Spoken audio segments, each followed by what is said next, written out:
All right, everybody. Hope you're doing well. Welcome to another Fix Your Gut live stream. I'm your host, John Brisson. Today, we're going to continue our series on reasons why I would never take proton pump inhibitors, Prilosec. Part 2, we're going to discuss the links between proton pump inhibitors and developing of dementia, developing of Alzheimer's disease or Lewy body dementia, and the worsening of those conditions too as well. Of course, if you're dealing with heartburn or reflux, go to www.fixyourgut.com. I have a blog article. It just came out. We're short blog article on different things that you may be able to do to help you overcome your reflux, or you can reach out to me for coaching or pick up a copy of Fix Your Gut. Of course, I am not a medical doctor. I'm not a healthcare professional, but I am a person who's very knowledgeable when it comes to alternative medicine, integrative medicine, and the gastrointestinal system, among other things.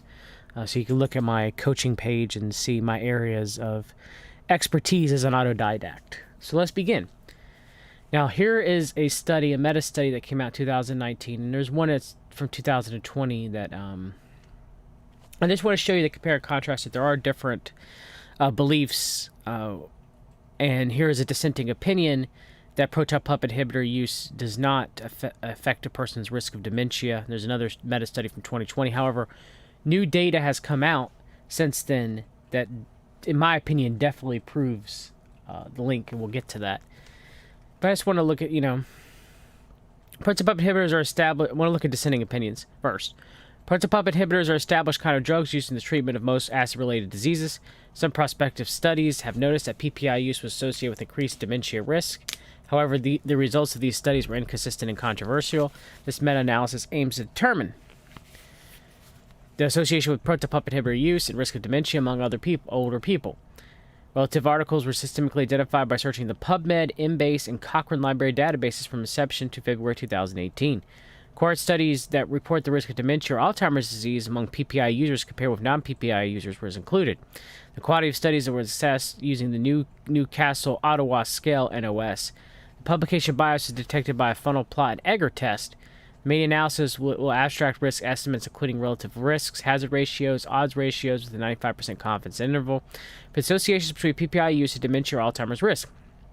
Study-specific results were pulled using a randomized effects model. 6 cohort studies were selected finally, so they only went with 6. The pooled of RR of dementia and AD were 1.23, 95% confidence interval between 90 to 1.67, and 101, 95% confidence interval between 0.78 and 13.32, respectively, compared with those of non-PPI use. The Egger test and funnel plot showed no existence of publication bias. What out of those 6 cohorts? Overall, there's no statistically significant association between PPI use and the risk of dementia or AD, P greater than 0.05. This meta-analysis suggests there's no statistical association between PPI use and increased risk of a dementia. Okay, so let's go down to, you can see how they, removed duplicate studies. They excluded 1,319 titles, abstracts, because they clearly did not fulfill the inclusion criteria on basis of type of article and study design. They excluded a lot of articles. 20 because they use non-PPI therapy, fine, whatever, and they got laid down only 6. So this is a meta-study to show that dementia has no link to a person using a proton pump inhibitor, but out of only 6 studies out of 1,583, it seems like it's a little narrow. It's to me. Our main analysis includes 6 cohort studies that explore the association of PPI use with the risk of dementia. To our knowledge, this is a study.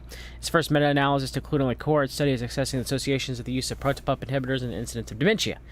There's substantial heterogeneity among the included studies, which were not surprising given the differences in characteristics of participants' ascertainment of dementia and PPI's exposure. Adjustment for confounding factors. Considering the Hara-Galagu et al. And the Gom et al. Study may have little or great impact on the outcome, we exclude both of them in a sensitivity analysis. The finding did not alter the overall combined RR. However, our sensitivity analysis showed the exclusion of Goldstein et al. Had a significant influence on the final result. The heterogeneity did not change substantially. Compared to other included studies, the Goldstein et al. Had a more rigorous ascertainment of dementia, which relied on diagnosis of cognitive status by a team of experienced clinicians in academic medical centers. It could lead to a lower correlation between PPI use and the risk of dementia. In fact, the study showed negative results with evidently smaller R than other studies, since the study had a low risk of bias according to the risk of bias assessment. The results possibly due to the large sample size too, more than 10,000. So let's look at this Goldstein et al. Study real quick and see if we can pull it up.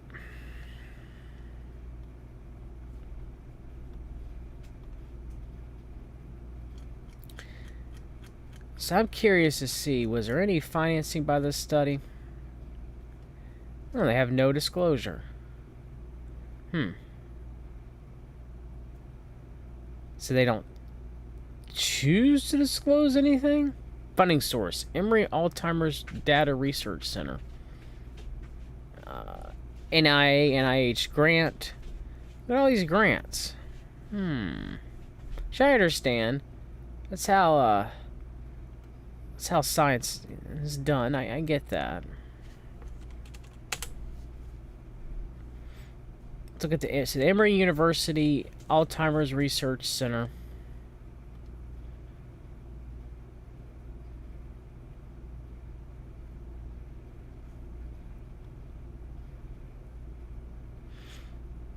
Supported mainly by the National Institutes of Health.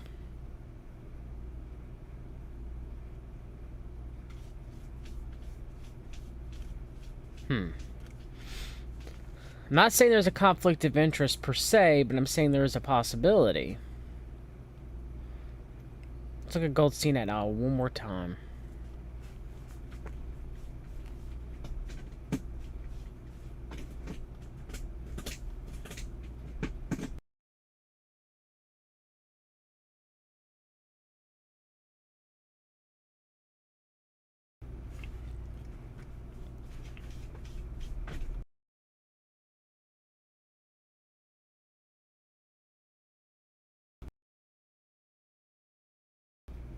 Let's see.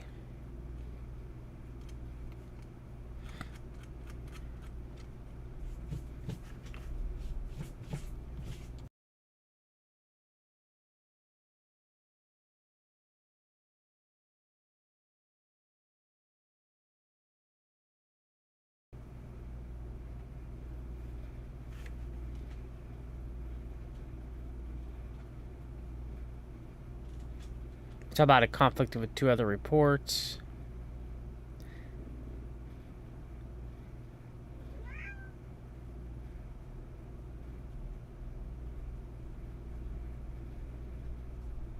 Sure, PPI, including lansoprazole and omeprazole, have been found across the blood-brain barrier, demonstrating they directly impact the brain. At least they meant that. I mean, another potential mechanism involves the role of B12, because B12 deficiency can worsen.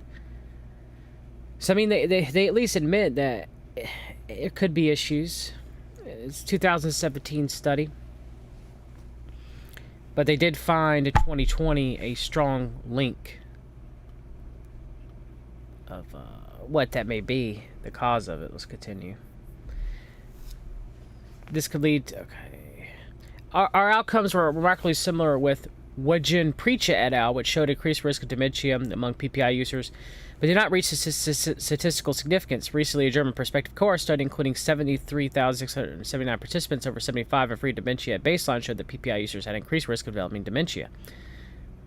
So, sequentially, Hainish et al. Discovered that PPI use associated with significantly increased risk of developing dementia among primary care patients aged 27 years and over as well. However, these results are questioned. Some studies from healthcare databases, such as the Korean Healthcare Database and National Alzheimer's Coordination Center database, support the claim that PPI use is associated with greater risk of dementia. Their findings are in line with the Finnish nationwide nested case control study conducted by Ppis et al., which assessed the impact of the lag window between exposure and outcome, following no clinical meaningful relationship between PPI use and the risk of Alzheimer's disease. Furthermore, a case control study with the follow-up years, 10 years by Booker et al., finding that PPIs can even reduce the risk of dementia. That's a really 0.94. That's not significant. So they have 0.94%. I mean, 0.94% relative risk. Well, all studies you could get it is 1.23, and the chance that you don't get it is 0.94. That's less. Although the association, you can't say that 1.24 is significantly insignificant and 0.94 is statistically significant. Although the association between PPI use and the risk of dementia is contradictory, there are some possible mechanisms that PPI use may contribute to dementia. First, PPIs may affect amyloid beta metabolism, one of the pathological markers of Alzheimer's disease. There's evidence that PPIs could cross the blood-brain barrier, enhance amyloid beta levels in the brain, and decrease amyloid beta degradation. Strupper et al. Reported that the precipitation of the amyloid beta peptide in the central nervous system could conceivably increase the possibility of dementia. Second, another possible mechanism of PPI-induced dementia can relate to vitamin B12 deficiency. Long-term use of PPI will decrease the secretion of gastric acid, resulting in reduction in the release of the protein used to bind vitamin B12. It's called intrinsic factor, causing damage to the vitamin B12 absorption. Furthermore, decreased gastric acid increases the pH in the small bowel, which allows bacterial overgrowth and competition for uptake of vitamin B12, further reducing B12 availability. A population-based sample, Lamb et al. Pointed out that vitamin B deficiency negatively affects cognitive function. Though these mechanisms demonstrate that PPI use may contribute to dementia, but correlation does not prove causation. In other words, the decreased risk of dementia found in PPI users may be independent of PPIs themselves. Additionally, PPIs were used widely in older people who inherently are at risk of dementia. Our meta-analysis includes studies that controlled a group of conventional risk factors for dementia. These controlled factors are varying from study to study. There are numerous confounding factors that contribute to a decreased risk of dementia, including many conditions that may increase the risk, such as diabetes and depression. Maybe those people who took PPIs also smoked, drank, and had pre-existing dementia-related conditions are taking medications that may be at risk of dementia. That's speculation. That's speculation on the author's part. That's casting blame, casting doubt. Furthermore, evidence suggests the prevalence of polypharmacy in the elderly is increased with age. That's true. A meta-analysis conducted by Netwat et al. Indicated that polypharmacy was associated with dementia. In fact, Gom et al. Found that people who took 5 or more medications other than PPIs also had a increased likelihood of developing dementia by approximately 15%. Okay, what medications? I mean, yes. My grandfather was a pharmacist, used to say that giving statins or benzodiazepines in the elderly could lead to dementia. Just because other drugs cause dementia in the elderly doesn't mean proton pump inhibitors don't. Besides, there may have been a possibility that increased risk of dementia in patients taking proton pump inhibitors. It's also somewhat related to other medical diagnosis. Perhaps the patients who took multiple medications experienced more health care encounters, which could have increased the likelihood of diagnosing dementia. In summary, whether the PPI use actually causes increased risk of dementia is therefore an important question requiring further evaluation. There is some strength in our article. First, we reviewed current published literature on PPI use and risk of dementia by comprehensive and systemic approach. Second, although they include original studies using cohort design without other epidemiological observational studies. Third, most of them are high quality with a large sample size, a long follow-up period, and reliable exposure and outcome assessment. However, the limitations of this meta-analysis must be considered as well. First, we only included cohort studies, and the number of cohort studies on the association between PPI use and the risk of dementia is relatively limited. So the inherent biases and selection biases cannot be avoided. Let's admit that. Second, observational studies cannot prove causality. Finally, there's a substantial heterogeneity among our studies, and we consider the reasons to be because of the variations in the methods of assessment of PPI use in dementia. Cohort-type study population, follow-up time, and adjustment variables, including the included studies. In summary, further scientific study is required to define the actual relationship between PPI use and risk of dementia. So you have one of the... Here's another meta-study saying, we do not find higher incidence of Alzheimer's disease among PPI users, but a weak increase in the risk of non-Alzheimer's dementias among PPI users was observed. So they had a week of non-Alzheimer's dementia.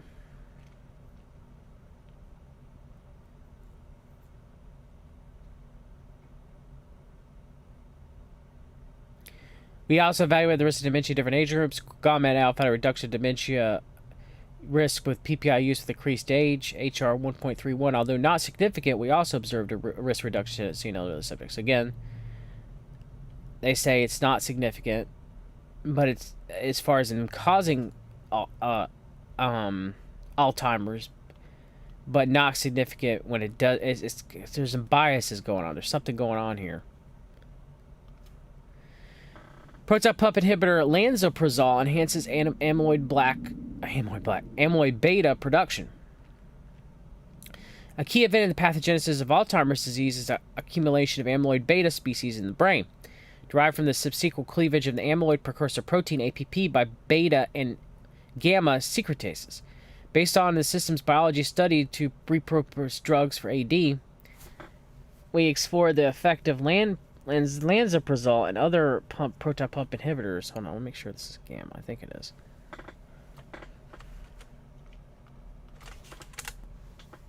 Yeah, gamma. I don't know my Greek alphabet extremely well, but it was gamma. I was right. We found that lansoprazole enhances amyloid beta 37, amyloid beta 40, and amyloid beta 42 production, and lowers amyloid beta 38 levels on amyloid cell models. Increasingly acute lansoprazole treatment in wild-type and AD transgenic mice reported higher levels of amyloid beta 40 levels in the brain, indicating that lansoprazole may also exacerbate amyloid beta production in vivo. Overall, our data presents for the first time that PPIs can affect amyloid metabolism both in vitro, which would be in the test tube, and in vivo, which would be in animals. Now, granted, human beings are different than mice. I'm not saying they're the same, but there are, further studies that we can use to build upon this. So, our results reveal that lansoprazole, in addition to its known inhibitory effect on gastric acid production, has an effect on amyloid beta generation. Although the underlying mechanisms remain elusive, but we discovered them many years later. I'm going to show that. Our observations show that lansoprazole increases amyloid beta 37, amyloid beta 40, and amyloid beta 42, and lowers amyloid beta 38 levels in an ADL-like cell model.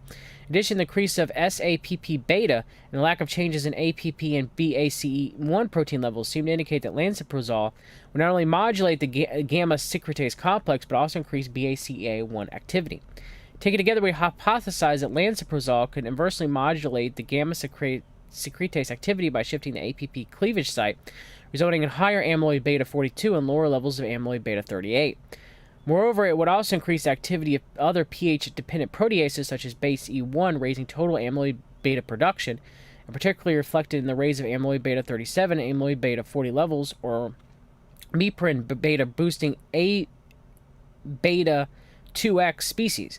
Nevertheless, further experiments are needed to better understand the role of lansoprazole and amyloid beta production, and specifically to unveil its underlying mechanisms. Notwithstanding from a more clinical perspective, since PPI are commonly used drugs, it could be interesting to perform epidemiological studies to investigate whether long-term use of PPIs could have had any detrimental impact on Alzheimer's disease, particularly in aged chronic recipients. Recent studies have actually reported potential inappropriate prescriptions in aged people with dementia, where proton pump inhibitors appeared among the most prevalent potential appropriate prescriptions when used at maximum therapeutic dosage for more than 8 weeks. We believe that our data demonstrate for the first time that lansoprazole and other PPIs can increase amyloid beta not only in cell cultures but also in mice. Results can serve as a catalyst for further studies in order to evaluate whether the treatment with proton pump inhibitors may have an impact on Alzheimer's disease pathology. The present work has been supported by the Spanish Ministerio de Ciencia y Innovación and by the own fund of each institute, and the funders had no role of the study design, data collection, analysis, design to publish, or preparation of the manuscript.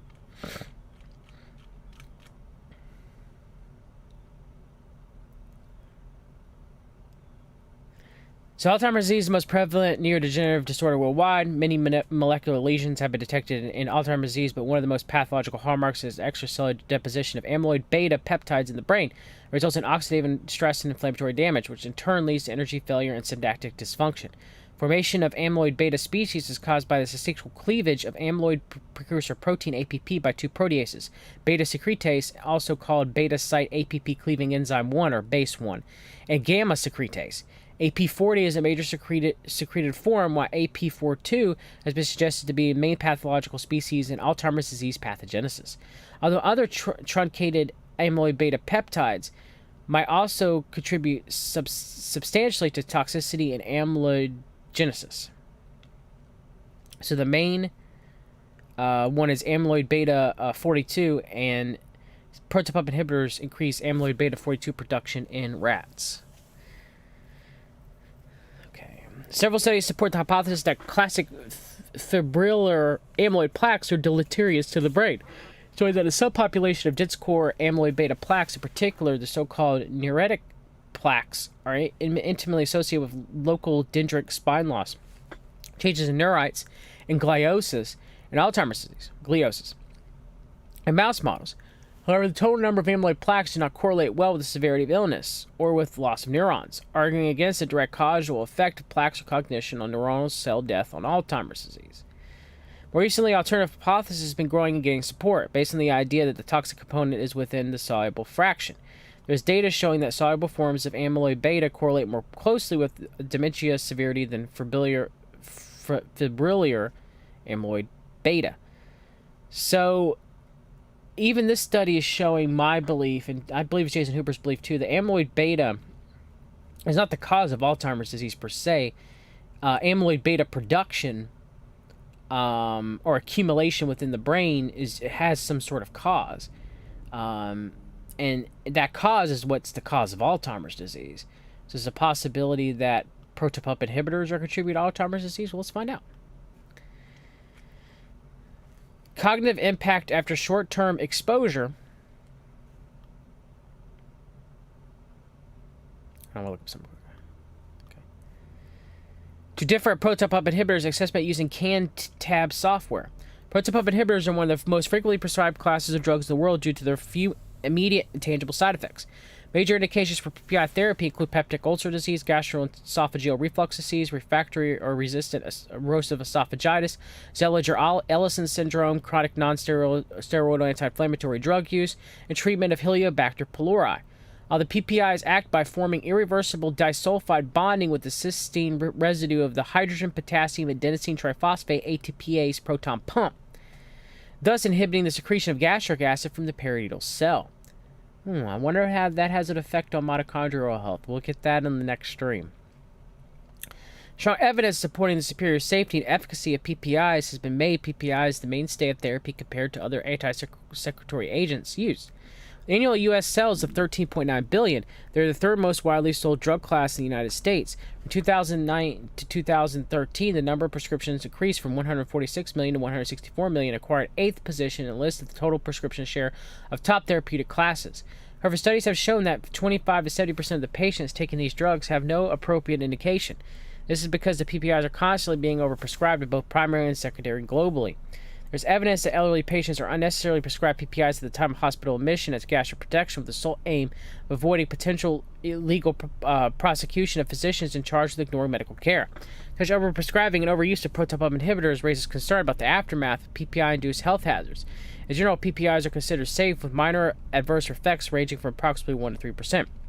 However, numerous adverse effects, particularly those associated with long-term use, have been reported. Although many authors have focused on common side effects such as headache, nausea, diarrhea, dizziness, and rash, some scientists very recently have shown that long-term PPI therapy has exacerbated effect on the human cognition. A longitudinal multi-center cohort study involving primary care elderly patients. Now, this was before the last meta-study, right? This is a 2015 study. Receiving PPI medication has significantly increased risk of dementia as well as Alzheimer's disease. Alzheimer's disease is a progressive neurodegenerative disorder characterized by dementia associated with impaired memory, language, and general intellectual activities. One of the prime neuropathological hallmarks of Alzheimer's disease is accelerated deposition of amyloid beta peptides in the brain. In 2013, Badola et al. Explored for the first time the use of lansoprazole and other PPIs on amyloid beta production by using cellular and animal models. It suggests that PPIs, I just read from that study, modulate beta-site amyloid precursor protein cleaving enzyme 1 and gamma secretase, two protease enzymes responsible for sequential cleavage of amyloid precursor protein, resulting in formation of amyloid beta. It's also been shown that PPIs can cross the blood-brain barrier and block the vacuolar type ATPase proton pumps. Blocking of VATPases results in an increased pH of microglial lysosomes, leading to decreased degradation of amyloid beta by microglial phagocytosis. Finally, accumulation of amyloid beta oligomer forms in soluble plaques in the brain that potentiate the formation of cytotoxic inflammatory cytokines, reactive oxygen species, which may directly cause neurodegeneration and hamper brain function. Well, yeah, of course, it reduces mitochondrial function and health, which the mitochondria are the power plants of the cell. So, yeah.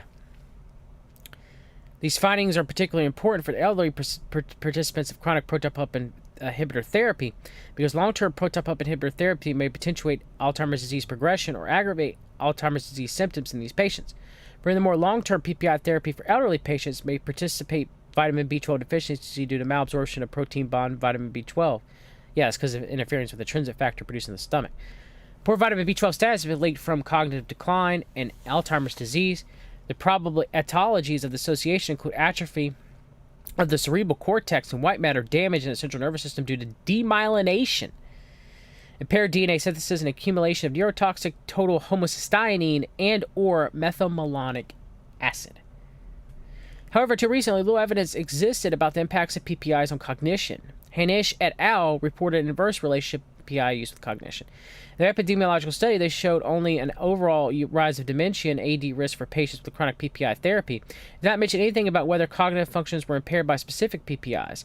As a result, further clinical investigation is required to draw inferences regarding the effect of each PPI on different cognitive functions. Yes, they found a flaw with that study. Rather than using written questionnaires in this study, we used Cambridge Neuropsychological Test Automated Battery software, which is a semi-automatic computer program that employs touchscreen technology used in numerous neurocognitive studies over the last 2 decades. So far, researchers at 700 institutions have used Cambridge Cognitive's CanTab technology in 150 clinical trials to assess cerebral diseases such as Parkinson's disease, Alzheimer's disease, schizophrenia, and depression. CanTab's 25 neurological tests are divided into 7 main groups: screening tests, visual memory tests, executive function, working memory and planning tests, attention tests, somatic verbal memory tests, decision-making and response control tests, and social cognition and other tests. The study, we used the CanTab Dementia Battery, which comprises 5 tests: motor screening tests, paired associates learning, reaction time, rapid visual information processing, and spatial working memory. Designed to detect most subtle changes in cognition, the battery is often used in clinical research to identify preclinical Alzheimer's disease. The goal of the study was to investigate the effect of different PPIs, lansoprazole, omeprazole, pantoprazole, rabeprazole, and esomeprazole, on visual memory, executive function, working memory, planning and strategic development, speed of response, and sustained attention in healthy Bangladeshi individuals, and to establish some correlations between each agent and these functions when administered in a maximal daily dose. I've coached many people who were on protopump inhibitors. Majority of them got off of them, and many people with long-term PPI use, they complain of cognitive deficits and brain fog. The rationale for conducting this study followed from the previous reporting, finding that lansoprazole and other PPIs, including amyloid beta, not only in cell cultures but also in the mouse brain. Another reason was that during Alzheimer's disease, accumulation of amyloid beta in the parietal cortex associated with impaired visuospatial skill, executive function, and attention. Furthermore, impaired visual and verbal memory are due to the accumulation of amyloid beta in the medial temporal lobe of the human brain. Another aspect of how PPI consumption influences cognitive function is rather elusive. It has been suggested that chronic PPI consumption results in malabsorption of vitamin B12, leading to cognitive decline. Although this phenomenon is unlikely to occur in healthy people who follow a normal diet, it might be significant importance of elderly patients who are relatively malnourished or receiving chronic PPI therapy. Well, the standard American diet doesn't have a lot of vitamin B12 in it. You got to consume a good amount of animal products. To assess cognitive impairment, we use that CanTab Dementia Battery, which is well documented to accurately assess amyloid-related cognitive decline and measure the severity of impairment in patients with prodromal Alzheimer's disease. There are parts of the brain control the performance of different tasks. The performance of PAL relies on function of the temporal and frontal lobes of the cerebral cortex, whereas SWM performance relies on frontal function. RVP measures sustained attention, where it's controlled by frontal parietal cortical areas. RTI assesses reaction time and movement time, which are controlled by a combination of different brain areas. So those scientists found that the precuneus of the posteromedial portion of the parietal lobe plays a major role in controlling reaction time. Several novel and important findings arose from the present study in agreement with our hypothesis. Significant differences were found in the test scores within treatment groups before and after treatment, also between the treatment groups and the control group. These findings reveal that consumption of different PPIs may have varying different degrees of effective cognitive capacity. Omeprazole.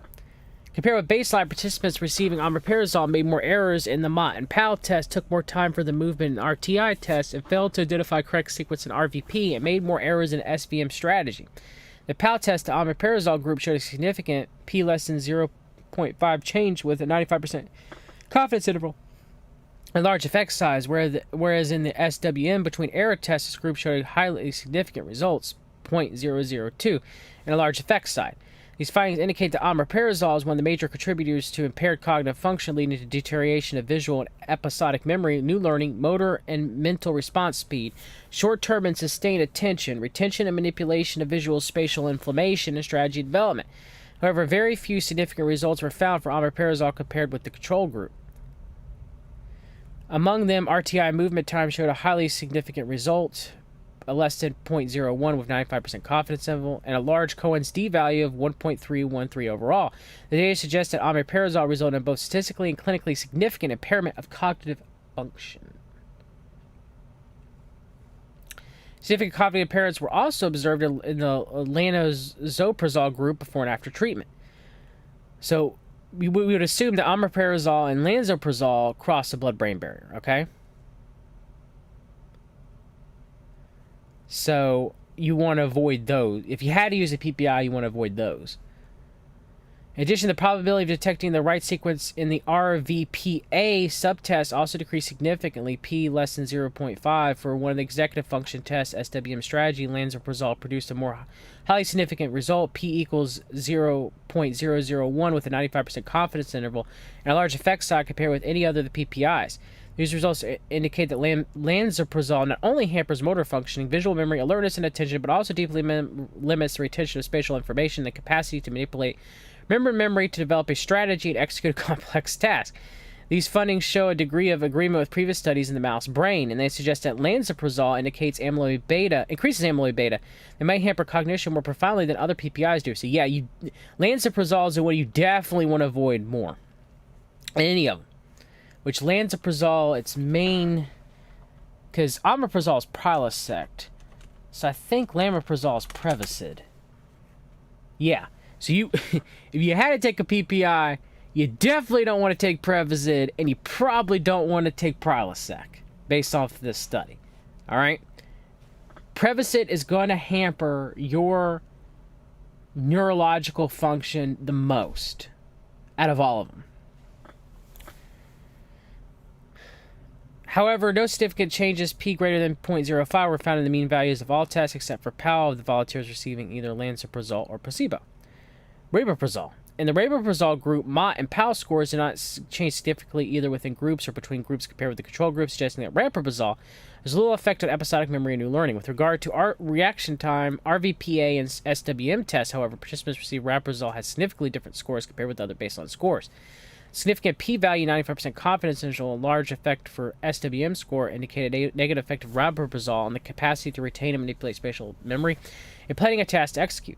In addition to within the group significance, the rabeprazole group displayed a significant result of 0.05 with 90% confident value compared with the control population.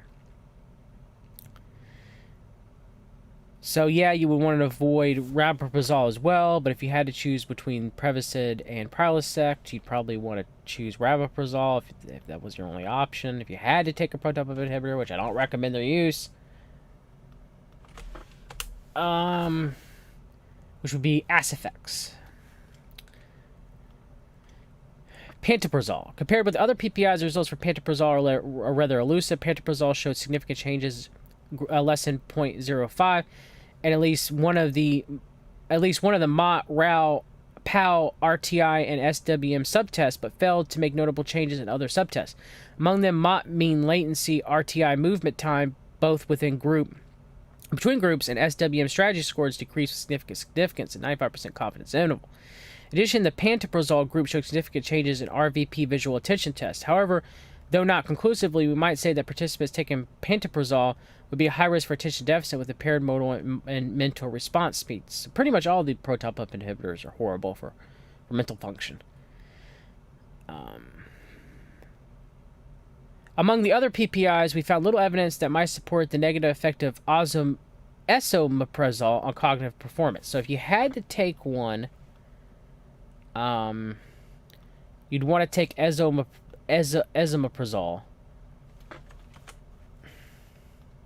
as long as its effect on cognitive function is less, and that would be Nexium.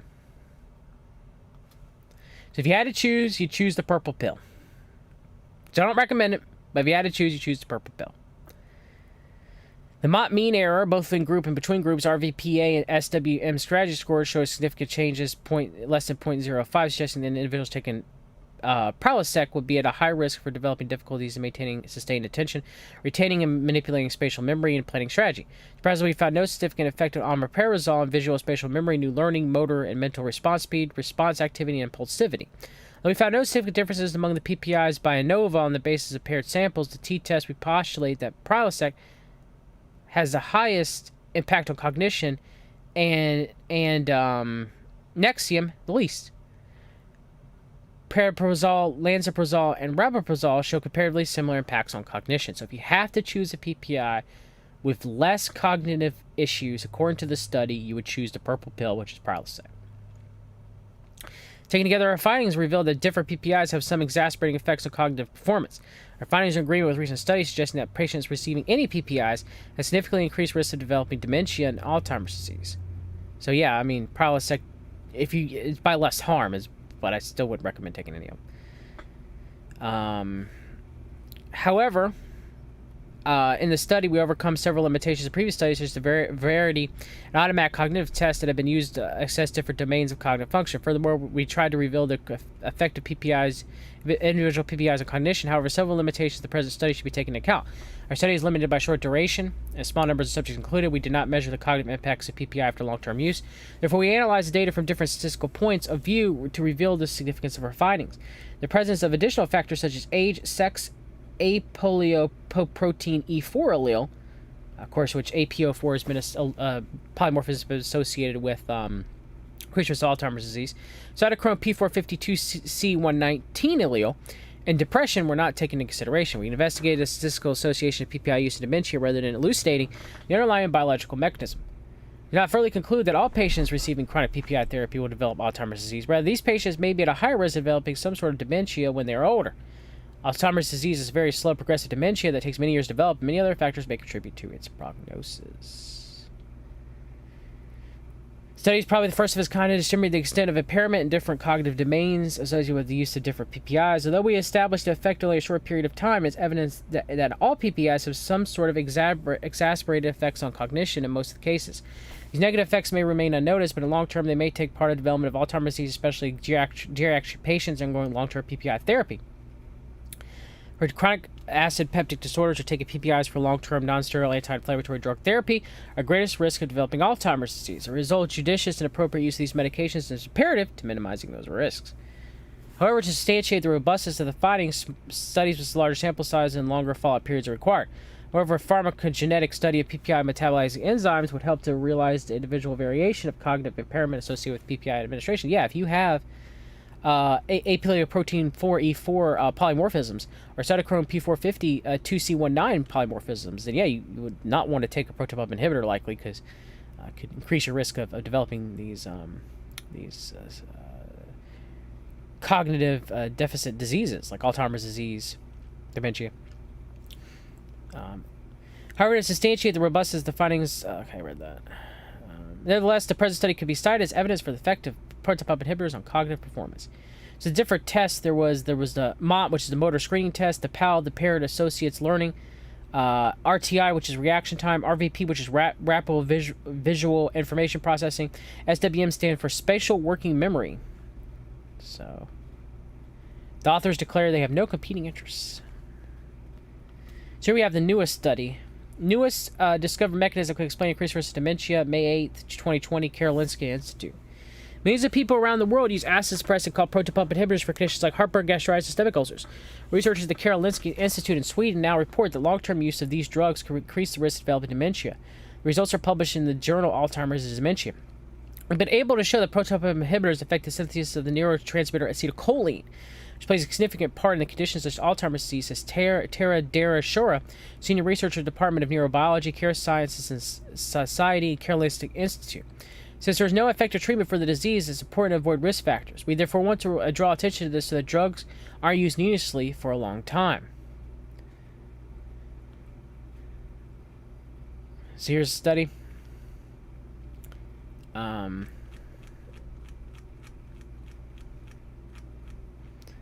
The report provides compelling evidence that proton pump inhibitors are able to inhibit the key cholinergic enzyme responsible for the biosynthesis of the cholinergic signal substance, ACH. We also show this aspect PPIs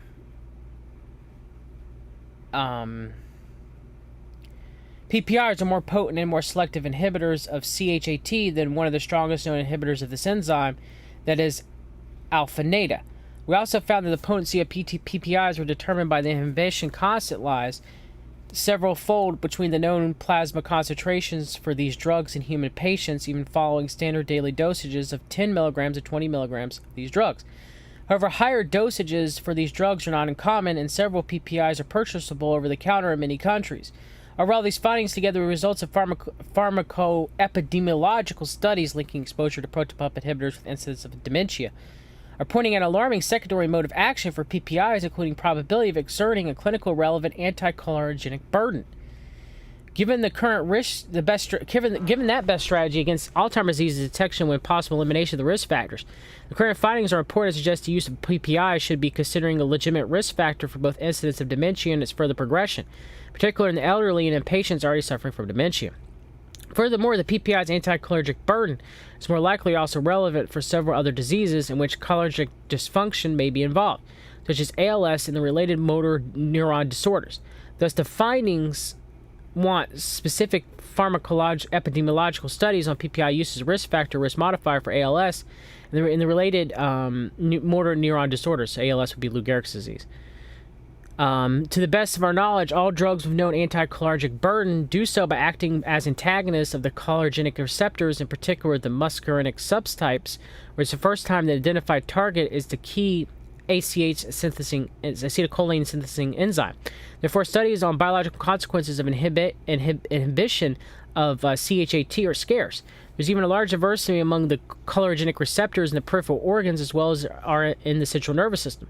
This diversity may be in some degree able to biologically mitigate the anticholinergic burden of certain receptor antagonists via other receptor subtypes.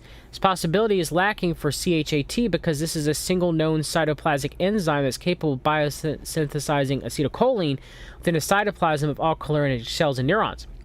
Given that PPIs have access to the cholinergic interfaces in the central nervous system, peripheral nervous system, and enteric nervous system, the mode of action of the PPIs in inhibiting CHAT is expected to mediate broader long-term consequences than antagonists of cholinergic receptors, therefore warning careful investigation in future studies.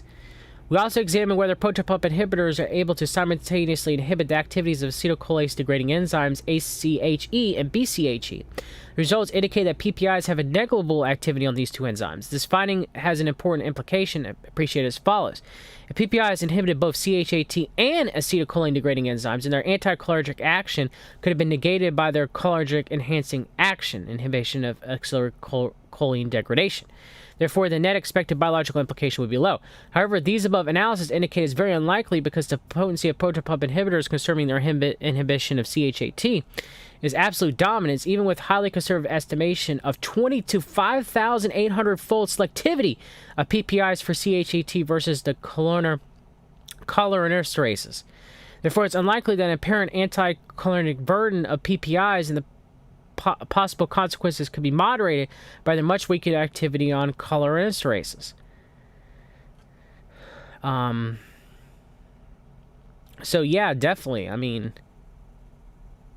a conclusion report for the first time compelling evidence that PPIs reversibly inhibit the activity of the core cholinergic enzyme CHAT with unprecedented selectivity and potencies that lie far below their in vivo plasma and CCS concentration in humans, even at the lowest doses used by millions of people worldwide. The unexpected mode of action, together with pharmacoepidemiological observation, warrant further mechanistic studies on PPIs in relation to the dysfunction of the cholinergic system.